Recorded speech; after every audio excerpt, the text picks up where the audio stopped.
Hi, thanks for joining me for another video. So yes, I really kicked my ass with the fitting of the ECU, and now we turn our attention to the rest of the loom. But before we do that, I'm going to just do something else quickly whilst it's been bothering me. So if I just turn you around, obviously today we're going to be fitting this loom, or at least putting it all where it's meant to be going, and start doing some terminations. Hopefully I'll be able to rattle through all the connections, but before that I am going to cut a hole or a relief for this alternator. I just think it's pressing too hard. We've got to think about the future, about possibly replacing it. So I'm just doing it, and the main driver for that is because I need to run this leg of the loom to the headlights and indicators up across the top here through these zip ties, and I think I just need to cut this hole now. So what I'm going to do is do 3 cuts along the bottom, top and this edge. We're just going to lever this a little bit, so no sharp edges. Hopefully it'll have some sort of flow on the inside of the stainless steel, although I'm pretty gutted to cut it, but I think it needs to be done.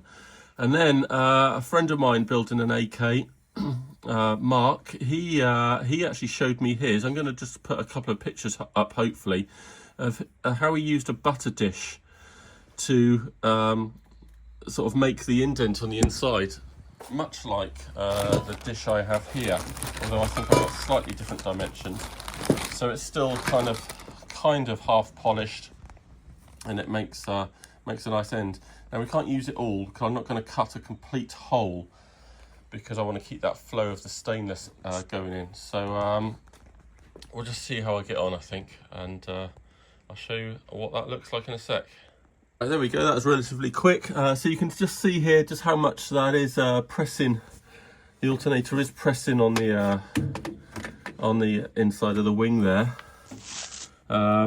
So I'm just going to I think I might actually have to cut the rest of the fiberglass away to allow the stainless behind it just to come in a touch, unless I just have it all just leaning out.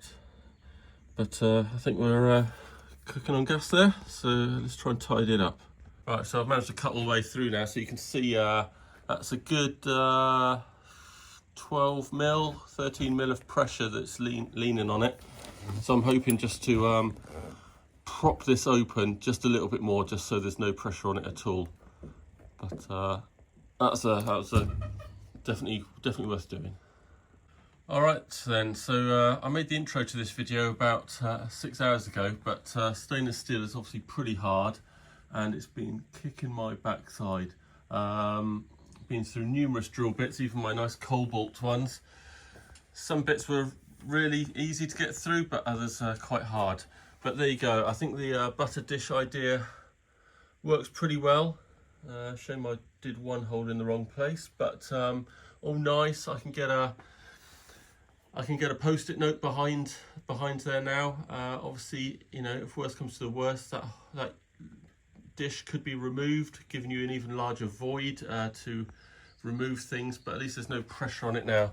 Not much to show on the inside. Next time I have some tiger seal open, I'll put a smear in round the edge and watertight it, but I think that's good enough. Rightio, so fairly simple at the start, getting the legs down the front, left and front right. Everything's in pretty good position. Now, as you know, I've got my fuse box and stuff pretty much as left as I can, and it's still quite surprising that my headlamp wire is a little short. Normally it goes obviously a lot closer to the headlight, but that's not a problem. We've got an earth here that we have to do to one of the bolts that holds the nose on. Make sure you take away some of the powder coat on the other side, so the nut and washer is touching bare metal nicely. Earths are really important anyway, particularly this build. So we've got indicators and things, and this long wire actually coming out is actually to go through the body somewhere up here. That is for the fan. So yeah, not quite the length that I thought I'd have. It's all pulled through. I might be able to get another couple of inches, but yeah, definitely a little bit short. So that's all good. So the other side, I've just pulled the leg through the hole at the back there, and I'm about to tuck it back over into the engine bay and then pass it through this hole up here. Now this hole is a touch small to be passing this through, even if I squish it up. Also, I previously had always put grommets on, which is a real tough job actually, to get a grommet on all the way over this stuff into the right position. AK have said that it's not really necessary because, you know, the wires are already in a conduit, and I'm not about to start making these holes bigger, especially with stainless steel and everything. So what I'm going to do, I'm going to pass them through, and then I'm going to tiger seal them in place. Once it's all zip tied and not moving, I'm going to tiger seal there, and you know, make it watertight, and also so it can't move. We've got to the rear leg here with the new electric handbrake cables. So this has to pass through, and we're going to make a hole up here somewhere and pass it through into the rear wheel arch and around the top of the wheel arch. Also, we have to be putting this cable through all the way from the battery in the boot through the rear wheel arch and following this same route down underneath the door. And then we got this mass here, which has to go through the small hole underneath the brake, behind the brake there at the back. Still waiting for my nice grommet there, and that hole might have to be made a touch bigger. So we're going to have to see. Can't quite remember what all these wires are for. I'm sure we'll get to it. We've got an earth here that normally just goes onto one of the windscreen wiper pegs. This is for the windscreen wiper motor. Yeah, a bit of a loss at what everything else is at the moment. Got to extend our accelerator wire. That's all just for the dash. Which is good. Yeah, so it's all coming together there, and we'll just feed these wires through a bit more neatly, so they're all hanging in the right place. And I'll show you the path I take for the rear stuff next, I think. All right, so I'm just going to tidy up the front offside first of all, and just tell you what the wires are here, if I can remember. So any green, white and brown, that's for your repeater indicator, which I guess you're going to be mounting around here.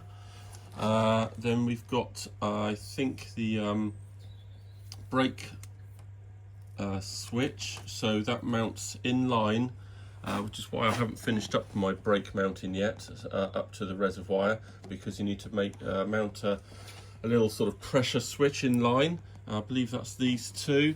If it's not, it's these two, but whichever other one it is, goes to the level, brake fluid level. So that will plug in to that connector right there. So a couple of spade connectors to slide onto the spades, 2 spades in there. There are 3 connectors up in that little jobby connector, but you only need 2. The furthest left and furthest right, I think. And then moving to the wheel arch, so that we got much better space in here for the headlamp. So this bulk of wires here is for the headlamp, so that's going to finish nicely in position there. And then we've got the green white for the repeaters there, and then this one here, which is they're both the same, blue black to the horn. So I'll just be drilling a hole straight through somewhere good, following a chassis rail along, and then down to a horn, which I'm going to mount on this chassis member down here. So that's all good. Got another earth on this side, so I'll loop that nicely round and stick it on this bolt here most likely, and make sure I scrape off all the powder coat on the other side for the nuts and washer, etc., to make a good earth. So that is the front end kind of complete.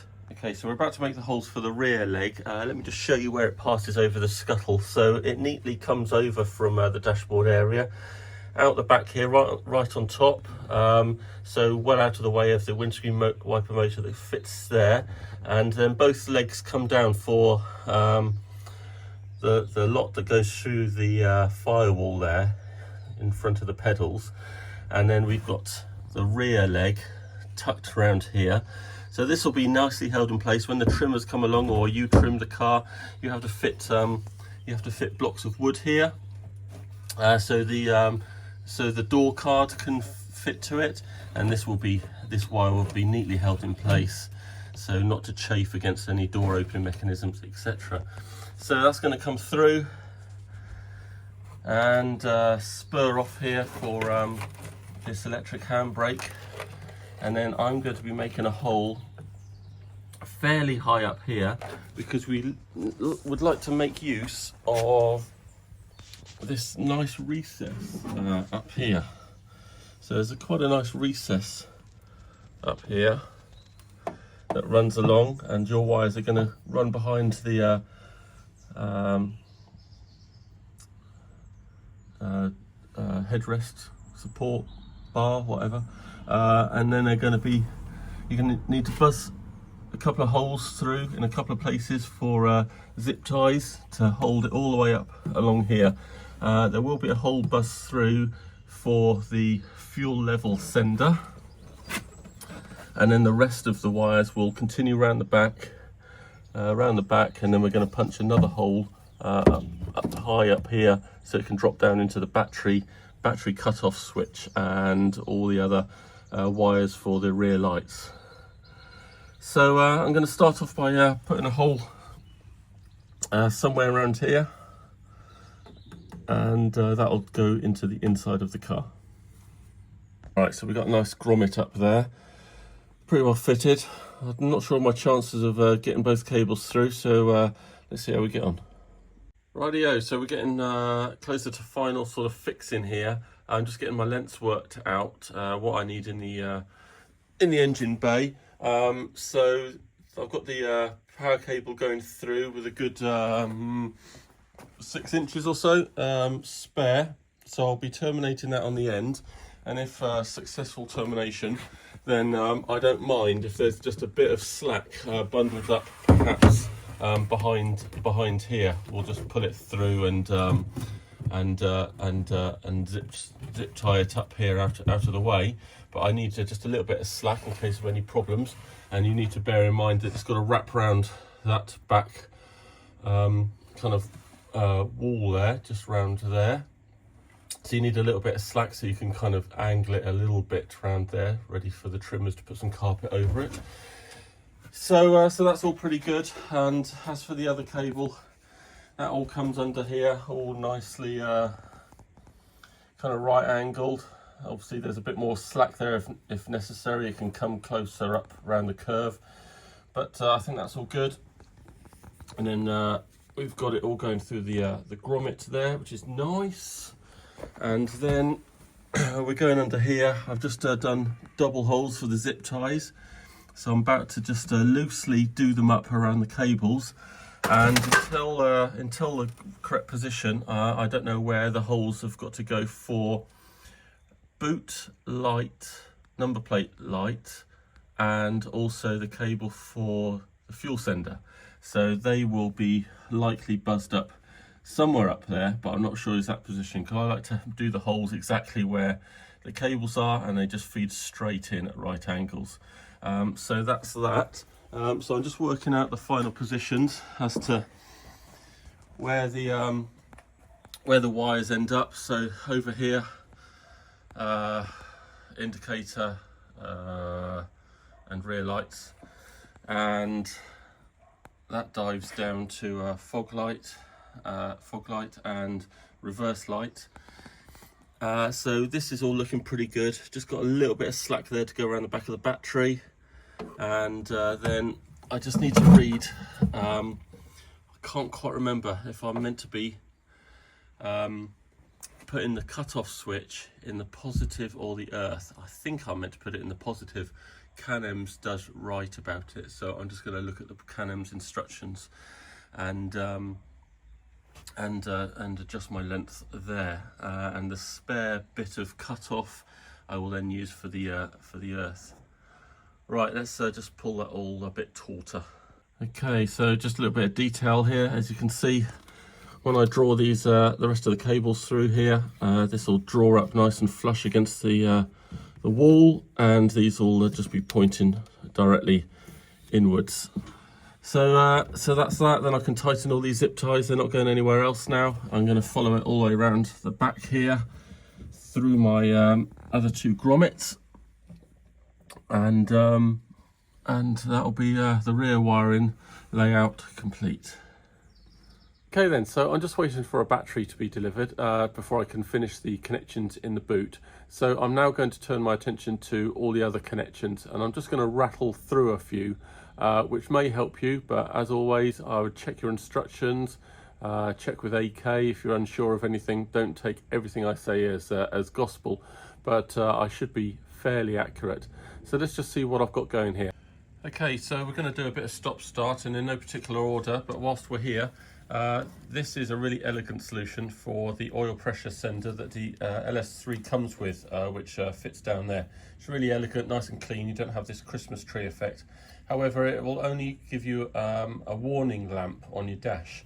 So to be able to drive the dashboard dial, you have to fit an oil bypass plate and a relevant sender to drive your dial on the dash. So because we're not about to do all that, we don't need to use this, and we can just use the AK wiring to come in here and plug in. So I'm just going to take this out of the way. If you need more details on that, I guess AK can help, or certainly Canem's will help you with that. So hopefully they'll be able to do it in the future, because it's a lovely connection and you don't need this whole Christmas tree of possible leaks starting. Right, let's move on to the air sensor. I think that's what it is, that fits up inside the intake here. So the hole's pretty small, so you need to file away, or certainly this is what I've been advised. You file away some of these rings a little bit so it fits up nicely up into the hole against this bottom boss here, section there, and you can just put a little squeeze of a tiger seal around here just before your final fit, and apparently these guys never go wrong. So you put it up there, and then the relevant connector for that is this one. Now you can't go too wrong with connectors, even though I'm going to try and show you each one. Even if you've got multiple 2 pins, you'll find that they've got different shoulders or something, and they will fit into the relevant connector, and only one connector. So that's that. Then we've got another one. I'm not sure what it's called, but the one that's just here, it's called a ECT, and this connector literally goes into that little white connector there. All right, so now let's get under the car, and I think we've got 1 or 2 more on this passenger side. And just a quick note about this connection before I go into the car. If you have your fan relay clicking on and off madly, it could be because this sensor is picking up some interference from the spark plug.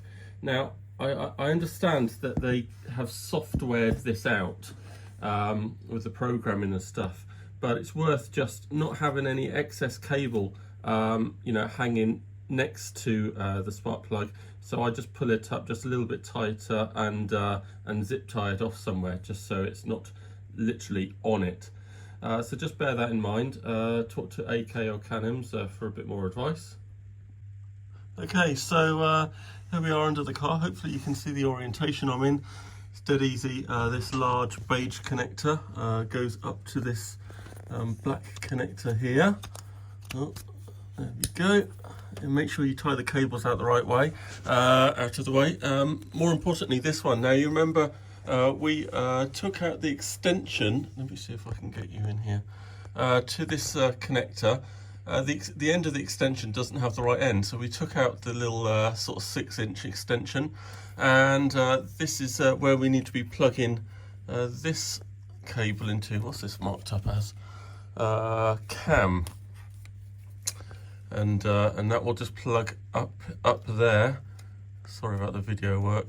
And well, once I got that in, then I need to be tying this cable well away from anything moving. So I don't know. So I'm thinking maybe I might tie it to my earth strap, perhaps. Whereabouts is that? So here's the cable coming down, and if I tie it to maybe my earth strap, or I even set another P-clip on the chassis, then that'll keep the cable taut and it can't flop around and touch anything or wear away on anything. Okay then, so onto the fan connections now. Now, because the ECU is going to be running the fan, we no longer need this black wire. What I do, I just fold it up out of the way inside the tube and seal it all with a bit of heat shrink. Now, because the ECU is running the show, we need to find the ECU wire, the fan wire, and that's this green one here. Now, I've checked this with AK, and it's the same, I think, with the new ECU as it was with the old. So this is the fan wire. Now, we need to plug it into the correct relay. So what you do, you find the relay that has the thick black and green wire, and that is this thick black and green wire. Now, you don't touch that, we're just finding the correct relay, and this is the black wire that you need to remove. So they'll tell you that you can just cut the wire and fix the green wire to the end, but I don't like that. So I'm going to just slide that black wire out. Look at the kind of connector it's got on it. Put the same connector on this green wire from the ECU and slide it into that relay. Okay, so I'll just be putting a new connector on this green wire, sliding it into the same place that that black wire is going into. All right, so that's now controlling the fan, and because we want the fan pulling, now don't trust me, but I believe because we want it pulling the air through, we need to kind of reverse it. So I'm actually going to be doing green to the black wire sticking out there, and the brown wire I'm going to push through my little fuse end here, put a connector on and plug it all into the fuse, and that completes the circuit. So hopefully that was clear enough, but obviously AK can help you out. Okay, so wiring's all done in the engine bay. I do always make sure I solder those fan connectors, but that's all good going into its fuse. Hopefully the fan spins the right way, otherwise we need to flip over a couple of wires. Now into the Can-Em's loom and stuff here. You can see there's the black wire that I poked out. I made note of which way the spade was connecting, and there's my green wire going into its place from the Can-Em's loom. Now, just in case we ever need a wire going into the engine bay, I'm not going to just snip that off, that black wire too short. I'm just going to snip off the terminal, stick a bit of heat shrink around it and just leave it hanging there. So that might be a handy wire if we ever need it. Okay, and next up we've got my little extension wire here to join two pieces of the loom together. I had it about 35 centimeters long, and that's just going to connect up this little cable with that cable there, all to do with the AK. On my previous car it only had to be about 10 centimeters long, perhaps you won't need one at all. So no time to slow down. Around to the driver's side. Your red, blue and brown is for your fluid level indicator. And then we've got two which are purple and green, two purple greens, and they go to your brake light switch. So that goes in line with the in the brake pipes, and when you apply pressure it obviously activates some sort of switch and makes the circuit, and that is for that. All right, back under the car driver's side. So the most difficult connector to get into is this crankshaft sensor connector. You need both hands to be squeezing that in. Man, that's not going to focus, is it? Anyway, that's up there, and then you have another sensor just here, which is much easier to handle, and that just clicks in there. Here, which is black, green, and brown. That's hanging about in the cockpit here, but it actually needs to be passed all the way down underneath, and it is the washer bottle motor wire. I can't remember it being separate like this before. I thought I'd passed it through before with the rest of the leg that had come down this offside. But anyway, hopefully you've got some room in some holes or some grommets, or you have to make another one, and that needs to be passed through, and then I'm going to buzz a hole straight through and take it into the motor there, just underneath this tank. All right, moving into the cockpit quickly now, just to tighten some loose end before we get into the battery and the boot. Now, if you've got a Heat 3 from Car Builder Solutions and a Savage switch with only one on-off position, then you can't have dual speed.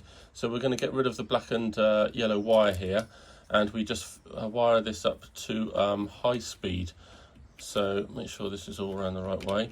So my blue-yellow goes into orange, that way around.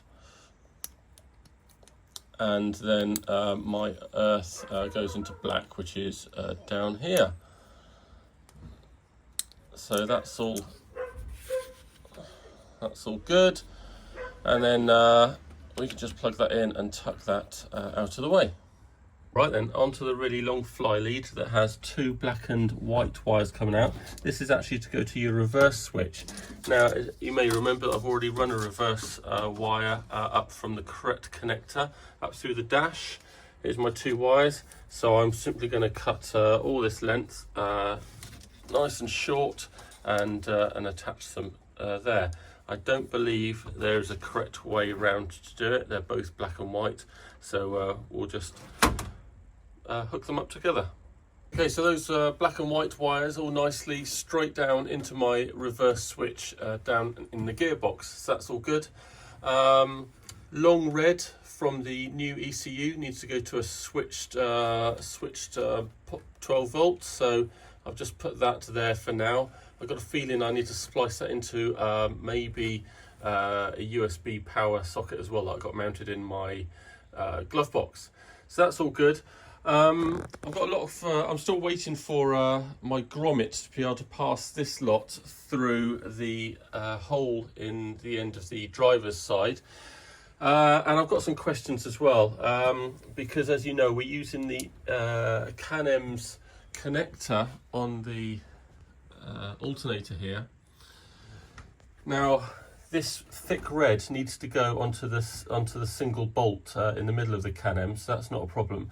But you're meant to wire up this blue wire to one of the connectors up here normally. But if we've taken this over with the Can-M's connector, then I'm not quite sure what to do. So I've got a question to ask, whether the blue wire can splice in, whether we don't need the blue wire, or actually maybe ditch the Can-M's and go back to the AK connector. So I've got that question out there. This is to the temp, water temp on the side of the engine. Remember, we had to buy a brand new little sort of sensor there. That also needs an earth, so I can just run an earth straight to the block or something. So that's fine. And then these wires go up to the oil light and sender unit. So they pass all through that hole and then go back up to those connectors. Got a big ring on there for going onto the back of the starter motor, and the white goes to the solenoid, so I just need to check that out. Got our electric handbrake connections to go in over there. So we're all fairly having a good time. So what I'm going to do now, I think, to end this video, and then we'll go back to those other connections at the start of the next video. We're just going to finish up with the battery here. Now AK, remember, a Type 75 battery, so I'm not sure if that's the style or the fit or whatever, but it does have to have, well, if you use AK's battery holder, then it has to have these kind of ridges here because it clamps down along the bottom. So I'm just marking up where the battery holder goes and just buzz some holes through. Make sure you use countersunk bolts so that the battery can slide in and out. Nothing too much to worry about there. It's completely flat surface. Stick some large penny washers underneath to spread the weight. You're unlikely to be able to slide the battery out with this bolt here, but that's not a problem really to take out, just as long as it misses your wherever you've mounted this cut-off switch. So long as that is clear. And once that's mounted, I can slide the battery in there. Now we've got the positive here. Canems tell you to do the battery cut-off on the positive, so that simply just goes in here. Big terminals to crunch down on, and then exit to the positive connection on the battery. And then I'm going to use the excess here for the negative. I'm just going to wrap it in some black tape and a bit of conduit or something, and that negative will go from the battery's negative down to this earth here, and then that will be that. There we go, all in, nice and secure. Going to battery positive, goes to the cutoff. Obviously, you've got the earth coming up. You need to make this a really good earth and scrape off some powder coat on the underside where that bolt does up. Remember to do your light connections because they're a right pain to do with the battery in. So that's all good. Did my sender wire there, so that's black, green and brown earth, and just hook that up to the zip ties underneath. And I can't quite remember what connector I put on the number plate light, so I've just got that ready to go. That does need to be a quick release type for when you take the boot off. And always put a bit of heat shrink around all your connectors. So we're all done there. Okay, so thanks for joining me for this saga. Quite an epic journey with the new ECU, etc. Sorry I couldn't get around to all the connections on this video. So we've just got the kind of starter motor connections and electric handbrake to do down there. And that'll all be in the next video, and hopefully we'll be able to wrap it up and maybe first start. I'll see you again.